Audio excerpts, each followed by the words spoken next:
এই যে ম্যাডাম, এটা কোন ধরনের অভদ্রতা? আপনি আমার সাইকেলটা রাস্তা থেকে লাথি মেরে ফেলে দিলেন কেন? ও, আমি সাইকেলটা রাস্তার উপর থেকে সরিয়ে দিয়েছি, এর জন্য এটা অভদ্রতা। আর আপনি যে সাইকেলটা রাস্তার উপরে রেখেছেন, এটা অভদ্রতা না? আমি মানলাম আমি সাইকেলটা রাস্তায় রেখেছি, আপনি আমাকে ডাকতে পারতেন, ডেকে বলতে পারতেন সাইকেলটা সরাতে, কিন্তু আপনি তা না করে সাইকেলটা লাথি মেরে রাস্তা থেকে ফেলে দিলেন। আমার যা ভালো লেগেছে আমি তাই করেছি। ও আচ্ছা। এই গ্রামের খ্যাত, তুই আমার গাড়ি থেকে চাবি খুলে নিলি কেন? আমার চাবি দে বলছি। আপনি একটু আগে বললেন না আপনার যা ইচ্ছা তাই করবেন, আমারও যা ইচ্ছা তাই করছি। আপনার চাবিটা আমি দেবো, তবে আগে আমার সাইকেলটা উঠান তারপর। কি? আমি তোর ওই ভাঙাচুরা সাইকেল উঠিয়ে দিব? আমি শ্রুতি, আমি যেটা একবার ফেলে দিই সেটা আর কখনোই উঠাই না। ঠিক আছে, তাহলে আমি ওই চাবিটা এই মাঠের মধ্যে ফেলে দিই, তারপরে মজা বুঝবেন। এই না না, একদমই না, আমি তোর সাইকেল তুলে দিচ্ছি।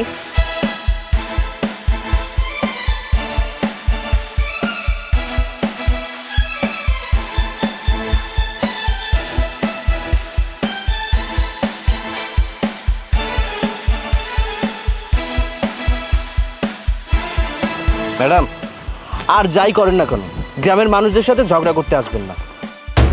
তোকে আমি দেখে নিব।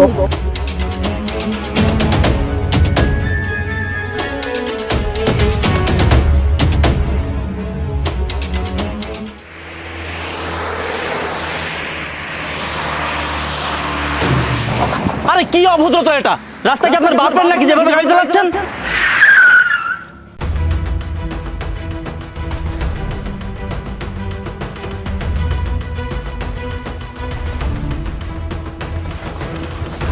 এই, তুই চিনিস আমি কে? আমার সামনে দাঁড়িয়ে আমার সঙ্গে তুই বিয়াদবি করার সাহস কোথা থেকে পেলি? আজব ব্যাপার, আপনি আমার গায়ে হাত তুললেন কেন? আমার ইচ্ছা হয়েছে তাই আমি এভাবে যাচ্ছি। তুই আমাকে কথা বলার কে? তুই আমাকে বাজে কথা বলেছিস, তার জন্য আমি তোকে মেরেছি। তুই আমাকে চিনিস আমি কে? আরে আপনি সে যেই হন না কেন, রাস্তা দিয়ে আপনি এভাবে গাড়ি চালাতে পারেন না, এটা আপনার মোটেও ঠিক হয়নি। তুই একটা রাস্তার ছেলে, তাই তোর অবস্থান রাস্তায়। এই, তোর মতো একটা রাস্তার ছেলের কাছ থেকে এখন কোনটা ঠিক আর কোনটা বেঠিক সেটা আমার শিখতে হবে। তুই জানিস আমার ভাইয়াকে তুই যদি জানতিস তাহলে এরকম রাস্তায় দাঁড়িয়ে আমার সঙ্গে কথা বলার সাহস তোর হতো না। যা ভাগ এখান থেকে। এই যে বড়লোক ভাইয়ের অহংকারী বোন, আপনার ভাইকে সেটা আমি চিনি না, তবে আপনার কথাবার্তা আমি এটা বুঝতে পেরেছি আপনার টাকা পয়সা সবকিছু আছে, কিন্তু আপনার ভেতরে শিক্ষা নেই। You rubbish! সেই প্রথম থেকে আপনি আমার সাথে খারাপ আচরণ করেছেন, আমি কোনো কথা বলিনি। এমনকি বিনা কারণে আপনি আমার গায়ে হাত তুলেছেন, তাও আমি কোনো কথা বলিনি, কারণ আপনি মেয়ে মানুষ। আপনি যদি মেয়ে মানুষ না হয়ে ছেলে মানুষ হতেন, তাহলে এই রাস্তায় দাঁড়িয়ে ভদ্রতা এবং শিক্ষা কাকে বলে সেটা আমি শিখিয়ে দিতাম। আরে কে কোথায় আছো? দেখো এই ছেলেটা আমার সাথে ইফটিজিং করছে। আবু, কি হয়েছে? আরে দেখেন না ভাই, এই ছেলেটা আমাকে রাস্তায় দাঁড়িয়ে গালি দিচ্ছে, হুমকি দিচ্ছে, এমনকি আমার গায়ে পর্যন্ত হাত তুলেছে। আর আপনি এসব কি বলছেন ভাই? বিশ্বাস করুন, আমি তাকে হুমকি দেইনি, তার গায়েও আমি হাত তুলিনি, বরং সে আমার গায়ে হাত তুলেছে, আমার সাথে খারাপ আচরণ করেছে। এখন আমি প্রতিবাদ করাতে এই যে আপনাদের কাছে আমার নামে মিথ্যা বেলেম দিচ্ছে। আরে ভাই, আপনারা এই লম্পটের কথা কেউ বিশ্বাস করবেন না। আমি একটা মেয়ে মানুষ, অসহায় হয়ে আপনাদেরকে ডেকেছি। আমি আমার নিজের সম্মান নিয়ে কেন খেলা করব? আপনারা ওর কথা কেউ বিশ্বাস করবেন না। আমি যেটা বলছি একদম সত্য কথা বলছি। আরে ভাই, আপনারা কি করছেন? এই ভাই, আপনারা কথা বলছেন ভাই। তোদের মতো বকাটার জন্য এই সমাজে আমাদের বোনরা সুরক্ষিত না। আজকের এই কথা যদি মনে থাকে তাহলে কোনোদিন কোনো মেয়ের সাথে খারাপ ব্যবহার করবি না। আপু, আপনি যান, একে পুলিশে ধরিয়ে দিচ্ছি। না থাক ভাইয়া, ও একটা লম্পট, ওর শাস্তি পেয়েছে। ওকে লাস্টবার আর একটা সুযোগ দেওয়া যাক, ওকে পুলিশে দিতে হবে না। আমি এখন সুরক্ষিত আছি, আপনারা এখন আসুন। আপনাদেরকে অনেক ধন্যবাদ। চল। এই ছোট লোকের বাচ্চা, কি বলেছিলাম? আমার সাথে পাঙ্গা নিলে তার ফলটা ভালো হবে না। আমি চৌধুরী বংশের মেয়ে, আমার যা ইচ্ছা আমি তাই করব। আপনার নেক্সট টাইম তুই যদি আমার সামনে পড়িস তাহলে এর থেকেও খারাপ অবস্থা করে তোকে ছেড়ে দিব। ম্যাডাম, আপনি মেয়ে মানুষ আর আমি পুরুষ মানুষ, তাই আজকে আপনি চিৎকার করে লোকজন জড়ো করে আমাকে মার খাইয়েছেন। আপনার টাকা আছে, আপনার সম্পদ আছে, যার জন্য আপনি আমার সাথে খারাপ আচরণ করতে পারলেন। কিন্তু একটা কথা মনে রাখবেন, সৃষ্টিকর্তা ছাড় দেয় কিন্তু ছেড়ে দেয় না। আজকে আপনি আমার সাথে যে ব্যবহারটা করেছেন, এর বিচার একদিন হবে। আপনি একদিন ঠকবেন এর জন্য। আরে যা যা, শকুনের দোয়ায় কখনো গরু মরে না।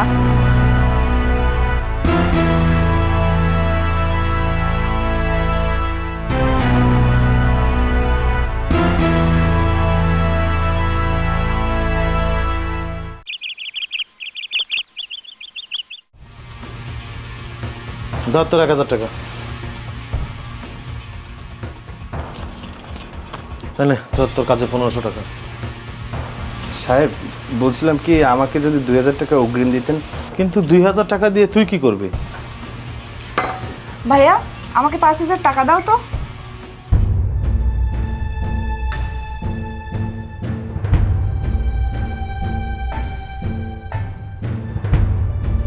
আর হ্যাঁ, তুই তো বললি না 2000 টাকাতে কি করবি? সাহেব আমি বিসিএস পরীক্ষার জন্য প্রস্তুতি নিচ্ছিলাম তো, তাই টাকাগুলো প্রয়োজন, বই কিনতে হবে। কি কি বললি তুই? তুই দিবি বিসিএস পরীক্ষা? আরে পাগল, মুখে বললেই কেউ বিসিএস ক্যাডার হয়ে যায় না। তুই জানিস বিসিএস পড়তে গেলে কত টাকা খরচ হয়, কত সময় দিতে হয়? সাহেব টাকা পয়সায় তো সব না।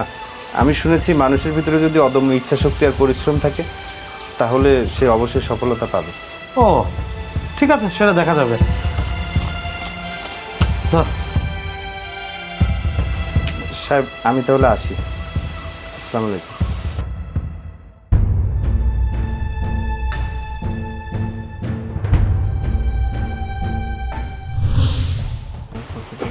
আরে দীপ্ত, তুমি এখানে বসে পড়ছো? ম্যাডাম আপনি? আরে বসো বসো। আরে বাহ, তুমি তো দেখি নতুন বই কিনে ফেলেছো। জি ম্যাডাম। ম্যাডাম আপনি আমাকে ক্ষমা করে দিন। ওই দিন আসলে আমি না বুঝে আপনার সাথে এরকম ব্যবহার করেছি। আমি জানতাম না যে আপনি আমার মালিকের বোন।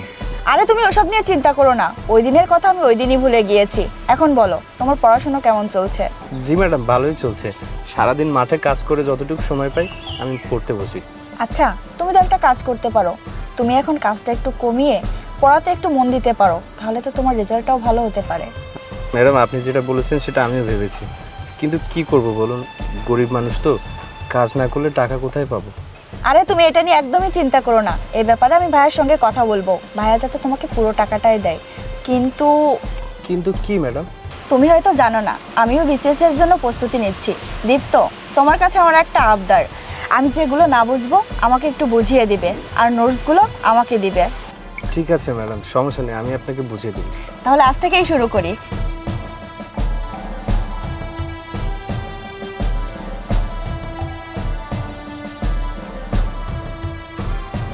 অনেকটা পড়া হলো, এবার চলুন। আচ্ছা ঠিক আছে, চলো।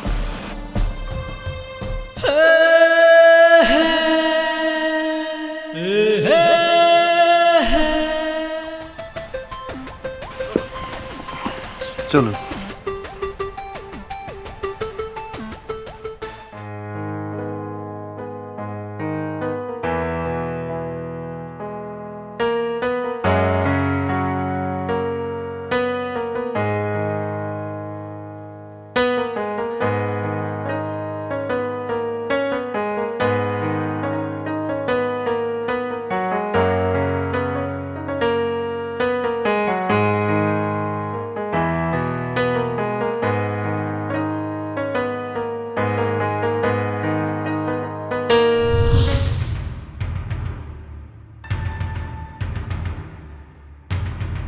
দীপ্ত, এই টাকাগুলো রাখো। কিন্তু ম্যাডাম এতগুলো টাকা আমাকে কেন দিচ্ছেন? দীপ্ত, টাকাগুলো আমি আমার ভাইয়ের আলমারি থেকে চুরি করে নিয়ে এসেছি। আসলে আমার একটা ফ্রেন্ড খুব অসুস্থ, এতগুলো টাকা ভাইয়ের কাছে চাইলে তো দিত না, তাই আমি চুরি করে নিয়ে এসেছি। প্লিজ তুমি আমাকে এই হেল্পটা করো, আমি কাল সকালে এসে টাকাগুলো নিয়ে যাব।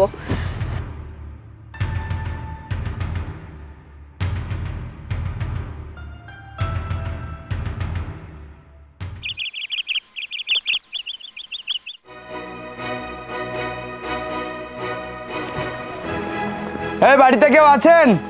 বাড়িতে কেউ আছেন? থাকলে বাইরে বের হয়ে আসুন।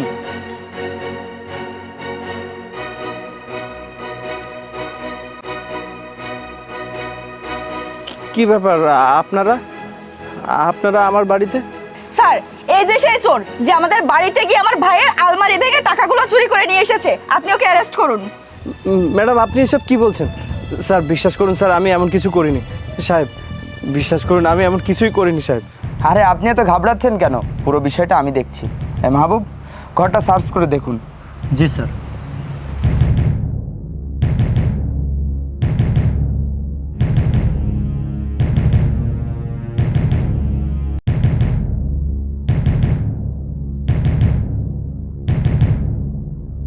স্যার, এই যে টাকা পাওয়া গেছে, কামরুল সাহেব যে বিবরণ দিয়েছিলেন সেই বিবরণ অনুযায়ী ঘরে টাকাগুলো আমি পেয়েছি। কি রে, তুই নাকি কিছুই করিসনি? তুই নাকি নিষ্পাপ? তাহলে এই টাকাগুলো তোর ঘরে কি উড়ে উড়ে এসেছে? দেখেছো ভাইয়া, আমি তোমাকে বলেছিলাম না এইসব গরিবদেরকে বিশ্বাস করতে নেই। তোমার বিশ্বাসের মর্যাদা কি রাখলো ও? আর তুমি ওকেই কিনা টাকা দিয়ে বিসিএস পড়ার জন্য হেল্প করছিলে। কিন্তু ম্যাডাম, আপনি তো কালকে এই টাকাগুলো আমাকে দিয়েছিলেন। আপনি বলেছিলেন আপনার ভাইয়ার আলমারি থেকে এই টাকাগুলো আপনি চুরি করেছেন, আপনার কোন বন্ধুকে দেবেন। আপনি এখন আমাকে বিনা কারণে কেন ফাঁসাচ্ছেন তাহলে? চুপ কর ছোট লোকের বাচ্চা, তুই আমার বাড়িতে চুরি করে আবার আমার বোনের মুখে মুখে তর্ক করছিস? আরে তোকে আমি কত ভালোবাসতাম, কত বিশ্বাস করতাম, তোকে বিশ্বাস করে আমার বাড়িতে কাজের জন্য ঠাঁই দিয়েছি, আর তুই কিনা আমার বিশ্বাসের এই প্রতিদান দিলি? সাহেব, আপনি বিশ্বাস করুন, আমি একটু মিথ্যা কথা বলছি না। ম্যাডামই আমাকে টাকাগুলো দিয়েছিল। এই ছোট লোকের বাচ্চা, তুই কি বোঝাতে চাচ্ছিস যে আমার বোন চুরি করেছে? আর তোর কোনো আইডিয়া আছে যে ছোটবেলা থেকে আমার বোনকে আমি কত আদর সোহাগ যত্ন করে বড় করেছি? আমার বোন যখন যেটা চেয়েছে তখন সেটা হাজির করে দিয়েছি, আর তুই এখন বলছিস যে আমার বোন চুরি করেছে? চল থানায়, চল থানায় গেলে বুঝতে পারবি চুরি করার শাস্তি কতটা ভয়াবহ হয়। মাহবুব, ওকে নিয়ে চলুন। ভাই চল। স্যার দাঁড়ান, তোকে আমি বলেছিলাম না তোকে আমি দেখে নিব। তোর সাথে এতদিন যা কিছু করেছি সব কিছু ছিল আমার প্রতিশোধ নেওয়ার নাটক। স্যার, ওকে নিয়ে যান। চল।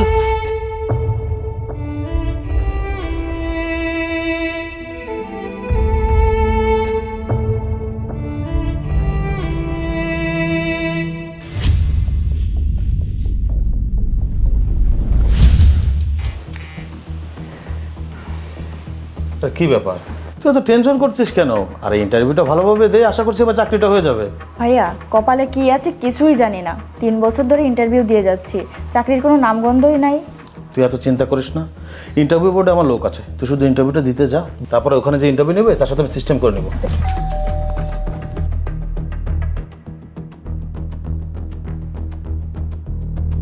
মে I come in sir? Yes, come in.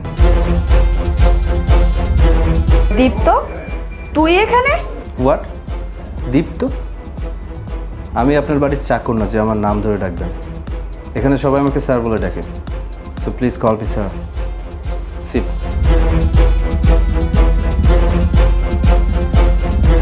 তো ইন্টারভিউ শুরু করা যাক। প্রথমে বলুন আপনার হবিস কি? স্যার, আমার হবিস হচ্ছে পড়াশোনা করা। আর থাক, বলতে হবে না, আমি খুব ভালো করে জানি আপনার হবিস। গরিব মানুষকে অপমান করা, গরিবদেরকে সহ্য করতে না পারা, মিথ্যা চুরির অপবাদ দিয়ে কাউকে জেলে পাঠানো যাতে সে আপনার উপরে উঠে না যায়, সাধারণ মানুষের বিশ্বাস নিয়ে খেলা, তাই তো? আই এম সরি দীপ্ত, আসলে আমি আর আমার ভাইয়া তোমার সঙ্গে অনেক খারাপ ব্যবহার করেছি, তুমি আমাদেরকে ক্ষমা করে দাও। দেখুন, আমি কিন্তু আপনার সাথে ভালো ব্যবহার করেই যাচ্ছি, কিন্তু আপনি তারপরে আমার সাথে তুমি, নাম ধরে ডাকা এগুলো করছেন কেন? আমি তো আগেই বলেছি আমি আপনার বাড়ির চাকর না। সো কল মি স্যার, আর আপনি বলে সম্বোধন করুন। কিন্তু স্যার, আপনি তো জেলে গিয়েছিলেন, সেখান থেকে এত কিছু কিভাবে সম্ভব? এই পৃথিবীতে অসম্ভব বলে কিছু নেই, সবই সম্ভব। সেদিন যখন আপনি আমাকে মিথ্যা চুরির অপবাদ দিয়ে জেলে পাঠিয়েছিলেন, তখন পুলিশ আমাকে রাস্তায় নিয়ে যাওয়ার সময় তোকে আমি বলেছিলাম না তোকে আমি দেখে নিব। তোর সাথে এতদিন যা কিছু করেছি সব কিছু ছিল আমার প্রতিশোধ নেওয়ার নাটক। স্যার, ওকে নিয়ে যান। এই দাঁড়াও, ওকে ছাড়ুন। আসলে আমার কেন জানি মনে হচ্ছে তুমি নির্দোষ, কিন্তু কামরুল সাহেবের সামনে আমি কথাগুলো বলতে পারিনি, কারণ সে আমাকে থানা থেকে ইনফর্ম করে নিয়ে এসেছে। তাছাড়া টাকাগুলোও কিন্তু তোমার ঘরে পাওয়া গিয়েছে। আসলে কাহিনীটা কি আমাকে একটু খুলে বলো তো। স্যার শুনুন তাহলে, আর যাই করেন না কেন গ্রামের মানুষদের সাথে ঝগড়া করতে আসবেন না। তোকে আমি দেখে নিব। ছি ছি ছি, সামান্য প্রতিশোধ নেওয়ার জন্য মানুষ মানুষের সাথে এমনটা করতে পারে, সেটা আমি না দেখলে বিশ্বাস করতাম না। তোমাকে আমি থানায় নিব না, তোমাকে আমি এখানেই ছেড়ে দিচ্ছি। তুমি এই গ্রাম ছেড়ে অন্য গ্রামে চলে যাবে, তোমার থাকা খাওয়ার ব্যবস্থা আমি করব, তোমার লেখাপড়ার খরচও আমি দিব। তুমি শুধু সাফল্য দিয়ে এটা বুঝিয়ে দিবে যে গরিবরাও মানুষ। যাও, আজকেই চলে যাও এখান থেকে। মাহবুব, চলুন। ধন্যবাদ স্যার। সারা জীবন মনে করে এসেছি পুলিশরা প্রমাণে বিশ্বাসী, কিন্তু সেদিন সেই পুলিশ অফিসারকে যদি না দেখতাম তাহলে বিশ্বাসই করতাম না যে মানুষের মধ্যে মানবতা বলে কোনো জিনিস আছে, মনুষ্যত্ব বলে কোনো জিনিস আছে, বিবেক বলে কোনো জিনিস আছে। ওই দিন ওই পুলিশ অফিসার তার মনুষ্যত্ব, মানবিকতা আর বিবেক দিয়ে আমার ব্যাপারটা ভেবে দেখেছিলেন। আজকে তার জন্যই আমি এই পজিশনে। আমি সবসময় তাকে সম্মান জানাই। আর হ্যাঁ, কী যেন বলছিলেন আপনি? আপনাকে ক্ষমা করে দেব? আপনার মতো একটা অমানুষকে আমি জীবনেও ক্ষমা করতে পারবো না, যে কিনা সামান্য একটা ব্যাপারকে কেন্দ্র করে একজনের জীবন পর্যন্ত নষ্ট করে দিতে পারে।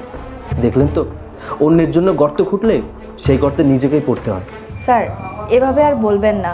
আমি সেদিনের বিষয়ের জন্য খুবই লজ্জিত, অনুতপ্ত। স্যার, আমার বিষয়টা একটু ভেবে দেখবেন। আজই আমার লাস্ট ইন্টারভিউ। আজকের ইন্টারভিউতে আমি যদি টিকতে না পারি, তাহলে পরবর্তীতে আমি আর ইন্টারভিউ দিতে পারবো না। Please sir. আমি ইচ্ছা করলে আপনার ইন্টারভিউ না নিয়ে অফিস থেকে আপনাকে বের করে দিতে পারতাম, কিন্তু না, চাকরিটা আমি আমার নিজের যোগ্যতায় পেয়েছি, আমার সততার পুরস্কার হিসেবে পেয়েছি।